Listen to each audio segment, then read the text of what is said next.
এই মুহূর্তে সামাজিক মাধ্যম উত্তাল অভিনেতা রণজয় বিষ্ণু এবং শ্যামপ্তি মুদলিকে নিয়ে। শোনা যাচ্ছে যে মাত্র 6 মাস হয়েছে, এরই মধ্যে এই তারকা দম্পতি নাকি বিচ্ছেদের পথে হাঁটতে চলেছেন। যদিও এই নিয়ে যখন এ নিয়ে অনেক রকম কথা সামাজিক মাধ্যমে লিখছেন বা সংবাদ মাধ্যমগুলোতে লেখা হচ্ছে। অনেকেই বলছেন নাকি তৃতীয় ব্যক্তির প্রবেশের কারণে এই সম্পর্কে ভাঙন হতে চলেছে। যেটা জানাচ্ছে এই মুহূর্তে রণজয়কে সকলে দেখছেন প্রতীক্ষা ধারাবাহিকে, যেখানে তার বিপরীতে রয়েছেন অভিনেত্রী অবিকা মালাকার। সম্প্রতি সামাজিক মাধ্যমে বিভিন্ন পোস্টে অবিকার সঙ্গে ছবি দেখা যায়, কার্যত রণজয়, তাতে করে অনেকে ধারণা যে অবিকার সঙ্গে নাকি সম্পর্কের জের, তাতেই নাকি শ্যামপ্তির সঙ্গে দাম্পত্যে ভাঙন। আর এই নিয়ে এবার সরাসরি মুখ খুলতে শোনা গেল অভিনেতা রণজয় বিষ্ণুকে।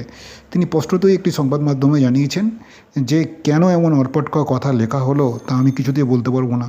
কেউ আমাদের এই সম্পর্কে কিছু জিজ্ঞেস করেনি। আমার সঙ্গে এইমাত্র কথা হলো শ্যামপ্তির। পাশাপাশি অবিকা মালাকার বলছেন, অবিকা মালাকারকে নিয়ে যে প্রেমের জল্পনা চলছে সেটাও একেবারে উড়িয়ে দিয়েছেন অভিনেতা রণজয়। তিনি বলছেন যে সামাজিক মাধ্যমে 10 জনে 10 রকম কথা বলে 10জন 10 রকম কথা লিখেন।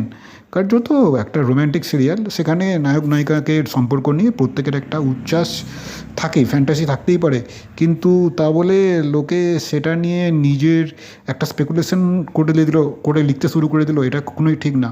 এরপর নিজের বক্তব্য আরও স্পষ্ট করে জানিয়েছেন অনুজয়, আমি যদি কারোর সঙ্গে প্রেম করি তাহলে তো লুকিয়ে প্রেম করব, তাহলে কি রোজ ছবি দেবো?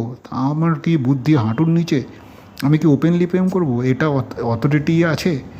এ কার্যত তিনি জানিয়েছেন চ্যানেল আর প্রোডাকশন চায় আমরা ছবি দিই, সেখানে তো আমি বলার জায়গায় নেই যে ছবি দেবো না। আমি কি পাগল?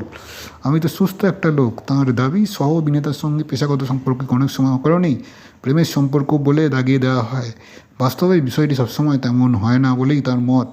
অপরদিকে বিচ্ছেদের জল্পনা নিয়ে শ্যামপ্তি মুদলি কোনো প্রতিক্রিয়া পাওয়া যায়নি, তবে আলোচনায় এসেছে সংবাদ মাধ্যমের বিভিন্ন জায়গায় যে শ্যামপ্তি নাকি এক ক্যাফে মালিকের সঙ্গে সম্পর্কে জড়িয়েছেন। তবে শ্যামপ্তিকে সম্পর্কের বিষয় নিয়ে ভাঙনের সম্পর্কের বিষয়ে জিজ্ঞেস করা হলে তিনি জানিয়েছেন এ ব্যাপারে তিনি কোনো উত্তর দেবেন না। কার্যত তার মন্তব্য জল্পনা বাড়িয়েছে। যদিও টলিপাড়ার ঘনিষ্ঠ সূত্রে জানা যাচ্ছে রণজয় বিষ্ণু এবং শ্যামপ্তির যে বেশ কিছুদিন ধরে শ্যামপ্তি তার বাবার বাড়িতেই থাকছেন, অর্থাৎ রণজয়ের সঙ্গে থাকছেন না। পাশাপাশি রণজয়ের সঙ্গে শ্যামপ্তির কোনো অনুষ্ঠানে, সাম্প্রতিক কোনো ইভেন্টে তাদের একসঙ্গে দেখা যায়নি।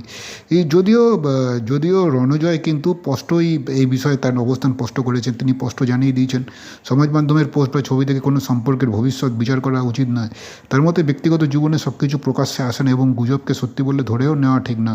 বর্তমানে তিনি নিজের অভিনয় এবং পেশাকেই কাজের দিকেই মন দিতে চান। যদিও বিচ্ছেদের গুঞ্জন এখনও পুরোপুরি থামেনি, তবু রণজয়ের বক্তব্যে